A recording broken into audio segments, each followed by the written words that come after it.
નમસ્કાર, આધ્યાત્મિક મહાશક્તિમાં હું મોનાલી સોની આપ સૌનું સ્વાગત કરું છું।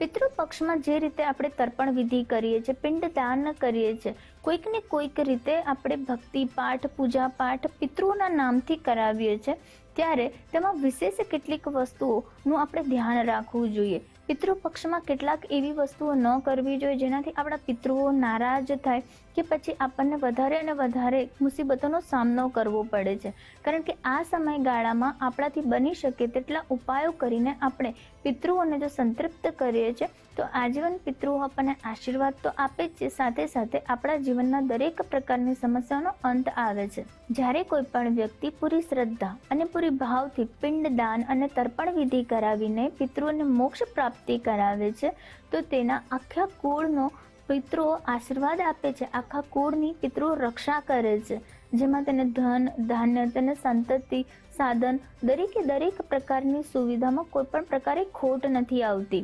વિશેષ રીતે શ્રાદ્ધ પક્ષમાં તમારે તલ, અનાજ, વસ્ત્ર, યથાશક્તિ દાન કે પછી ગાયોની સેવા કરીને પણ તમે પુણ્યની પ્રાપ્તિ કરી શકો છો।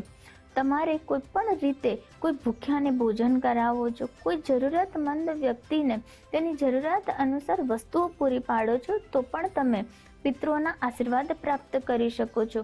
કોઈક કારણસર કોઈ વ્યક્તિ પાસે કોઈ પણ પ્રકારની વ્યવસ્થા ન હોવાથી જો તે વ્યક્તિ પિતૃઓની તર્પણ વિધિ નથી કરાવી શકતો તો પણ તે પવિત્ર નદીના કિનારે જઈને 2 હાથ ઊંચા કરીને પિતૃ સમક્ષ પ્રાર્થના કરે છે કે હે પિતૃઓ, આ શ્રાદ્ધ પક્ષમાં મારાથી જો કોઈ પણ ભૂલચૂક થઈ હોય તો મને માફ કરજો અને હું આજે પૂરા વંદનથી ભગવાનને પ્રાર્થના કરું છું કે તમને મોક્ષની પ્રાપ્તિ થાય।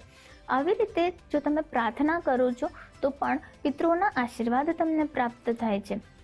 પરંતુ કેટલીક વસ્તુનું ખાસ ધ્યાન રાખવું જોઈએ। તમારે પિતૃપક્ષ દરમિયાન તમારા ઘરમાં કોઈ પણ રીતે ઝઘડું કે કંકાસ ન થવું જોઈએ, કારણ કે આવું કરવાથી પણ તમારા પિતૃઓ નારાજ થઈ જશે। જ્યારે પિતૃઓ તમારા ઘરે કોઈક ને કોઈક સ્વરૂપે બિરાજમાન હોય છે તે સમયગાળામાં તમારે બને તેટલી ભગવાનની પૂજા, ભક્તિ, દાન, પુણ્ય જેવા વગેરે કાર્ય કરવા જોઈએ। તમારે પિતૃપક્ષમાં માંસ કે મદિરાનું તમારે સેવન ન કરવું જોઈએ। સાથે સાથે તમારે કોઈ પણ વ્યક્તિ જોડે અયોગ્ય વ્યવહાર ન કરવો જોઈએ, કોઈ ઝઘડો ન કરવો જોઈએ કે કોઈ પણ એવું ખોટું કામ ન કરવું જોઈએ, કારણ કે આ પિતૃપક્ષમાં જ્યારે પિતૃઓ આપણને મળવા આવે છે, આશીર્વાદ આપવા આવે છે, ત્યારે પણ તે આપણી ગતિવિધિ, આપણા કાર્યોને તે જોતા હોય છે, તો કોઈ પણ રીતે તે લોકો નારાજ ન થાય તેનું પણ ધ્યાન રાખવું જોઈએ। ક્યારે પણ તમારે એઠા વસ્તુનું દાન ન આપવું જોઈએ। કોઈ પણ એવો ખરાબ પડી ગયેલો ખોરાક કે કોઈ પણ એવો એઠો ખોરાકનું દાન પણ તમારે કોઈને ન આપવું જોઈએ। ખાસ કરીને તમારે પિતૃપક્ષમાં કાળા કપડાનું દાન ન કરવું જોઈએ। કાળા કપડાનું દાન કરવાથી પણ પિતૃઓ નારાજ થઈ શકે છે, માટે તમારે સવિશેષ ધ્યાન રાખવું કે બને તો તમે સફેદ ધોતિયું કે સફેદ વસ્ત્રનું દાન કરો છો તો પિતૃઓ પ્રસન્ન થાય છે। કોઈ પણ રીતે પિતૃપક્ષની જે અન્નની સામગ્રી છે તમારે લોખંડના વાસણોમાં ક્યારેય કોઈને ન પીરસવી કે લોખંડની વસ્તુનું કોઈ પણ રીતે દાન ન કરવું। આવું કરવાથી પણ પિતૃઓને જે પીડા છે તે ઉત્પન્ન થાય છે અને તમને પણ તકલીફ પડી શકે છે। શ્રાદ્ધ પક્ષ દરમિયાન તમારે કોઈ પણ તમારી પહેરેલી કે જૂની વસ્તુઓનું દાન ન કરવું જોઈએ।